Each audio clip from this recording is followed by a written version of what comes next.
একটা বেদি তৈরি হয়েছে সে পাড়ায় বেদি। আত্মফোবিয়া বলে মাকড়সায় মারা হয়েছে, আতঙ্ক ছিল, ওকে ওই এবারিতে ঢুকিয়ে মারা হয়েছে। লাস্ট অব্দি এই গল্পের যখন সলভ হয়, সত্যাচরণ দিক থেকে নামে, এইগুলো ক্লু পায় যে এখানে একটা দেখতে পাচ্ছেন একটা হোল্ডার আছে, টেস্ট টিউব হোল্ডার। তার মানে এই ভদ্রলোক তিনি কেমিস্ট্রির সঙ্গে রিলেটেড, এবং সত্যাচরণ দিক থেকে কীভাবে টেস্টটা সলভ করেছে সেটাও বোঝা গেছে। লাস্ট অব্দি দেখা গেল ওদের বাড়িতে যে ক্যাশিয়ার ছিল তা সে নিজের নাম ভারী ওখানে ছিল, তার নাম আসলে পিনাক ভাইরি মৈত্র। সে হচ্ছে দুর্গাচরণ, যার বাড়িতে হিরেটা চুরি করে কালীপদবাবু এনেছিল, তার নাতি। এবং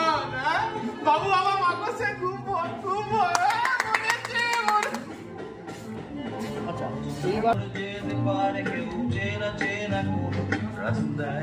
এবং আলটিমেটলি আপনি যখন গেট দিয়ে ঢুকলেন, একটা ধাঁধা, যে ধাঁধাটা আপনি